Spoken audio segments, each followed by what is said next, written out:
Operator हम पहले भी डिस्कस कर चुके हैं कि ये एक मैथमेटिकल रूल होता है जो कि हम वेव फंक्शन के ऊपर अप्लाई करते हैं और उसमें से हम अपनी रिक्वायर्ड या डिजायर्ड इंफॉर्मेशन जो है वो एक्सट्रैक्ट करते हैं। ऑपरेटर को हम उसके ऊपर हैट डाल के लिखते हैं, ये सिंबल याद रखिएगा। अगर उसके ऊपर हैट डाली हुई है तो उसका मतलब है वो ऑपरेटर, अगर आपने हैट नहीं डाली हुई तो समझने कि वो ऑपरेटर नहीं है बल्कि वो ऑब्जर्वेबल है। ऑब्जर्वेबल का मतलब वही है कि आपके पास जो चीज है जो आपने कैलकुलेट करनी है वो एनर्जी हो सकती है, मोमेंटम हो सकता है, पोजीशन हो सकती है, ये चीजें ऑब्जर्वेबल कहलाती हैं। और इनके करस्पॉन्डिंग जो टूल्स होते हैं जो कि हम यूज करते हैं इंफॉर्मेशन एक्सट्रैक्ट करने के लिए वो होते हैं ऑपरेटर। इन जनरली अगर आपके पास दो ऑपरेटर हैं तो वो कम्यूट नहीं करते, a b is not equal to b a, associative property hold करते हैं। और अगर दो सॉरी एक ही ऑपरेटर की एक पावर एन है और साथ उसकी पावर एम है और मल्टीप्लाई हो रहे हैं तो हम एक ही ऑपरेटर की पावर में इन दोनों को ऐड अप करके एन प्लस एम लिख सकते हैं। इसके अलावा अगर आपके पास किसी ऑपरेटर की एक्सपेक्टेशन वैल्यू दी हुई है, ये जो लिखा हुआ है आपके पास बड़ा आगे ए ऑपरेटर और आगे कैट है, तो ये एक्सपेक्टेशन वैल्यू भी हम इसे कहते हैं। सॉरी, एक्सपेक्टेशन वैल्यू के लिए दोनों साइडों पे जो है ना वो एक ही फंक्शन होता है, यानी अगर दोनों साइडों पे साई होना चाहिए या दोनों साइडों पे फाई होना चाहिए और दरमियान में ऑपरेटर होना चाहिए। तो ये कम्प्लेक्स नंबर देता है। जब भी आप इस तरह का इनर प्रोडक्ट लेते हैं तो ये आपके पास कम्प्लेक्स नंबर होता है इन जनरल।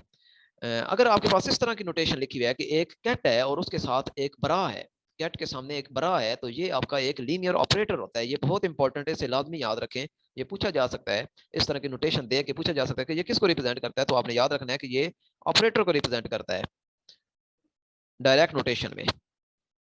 हार्मिशन एडजॉइंट, हार्मिशन एडजॉइंट जब भी आप लेते हैं तो कैट जो है वो बरा में कन्वर्ट हो जाती है और बरा जो है वो कैट में कन्वर्ट हो जाती है। इसके अलावा अगर आपके पास कोई नंबर है साथ उस स्टेट के साथ तो उस नंबर का आपने कॉन्जुगेट भी लेना होता है।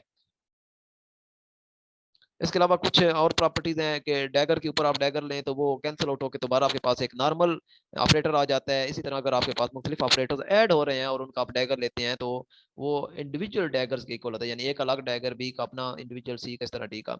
और नेक्स्ट जो है वो ये है कि अगर आपके पास मुख्तलिफ ऑपरेटर्स मल्टीप्लाई हो रहे हैं और आप डैगर लेते हैं तो क्या होता है, वो इंडिविजुअल ऑपरेटर डैगर के इक्वल होता है लेकिन उनका ऑर्डर बिल्कुल रिवर्स हो जाता है। जो एंड पे वो पहले आ जाता है, जो सेकंड लास्ट है वो सेकंड पे आ जाता है, जो थर्ड लास्ट है वो थर्ड पे आ जाता है और इस तरह जो फर्स्ट पे होता है वो एंड पे चला जाता है। आर्मिशन ऑपरेटर वो होता है जिसका आप डैगर लें तो वो दोबारा आपके पास वही रिट्रेस हो जाए। सिक्योर आर्मिशन वो होता है जिसका डैगर लेने से आपके पास दोबारा वही आ जाए लेकिन साथ माइनस भी अपीयर हो जाए। मोमेंटम और पोजीशन ऑपरेटर जो होते हैं वो हार्मिशन होते हैं, ये याद रखना है। ये इंपॉर्टेंट पॉइंट है कि मोमेंटम और पोजीशन ऑपरेटर जो होते हैं वो हार्मिशन होते हैं, यानी इनका जब आप डैगर लेते हैं तो आपके पास दोबारा वही मिल जाते हैं। एक्स का डैगर लें तो एक्स मिल जाएगा, पी का डैगर लें तो पी मिल जाएगा। लेकिन कांजुगेट की अगर हम बात करें तो एक्स का कांजुगेट जब लेते हैं, कांजुगेट और चीज है, डैगर और चीज है।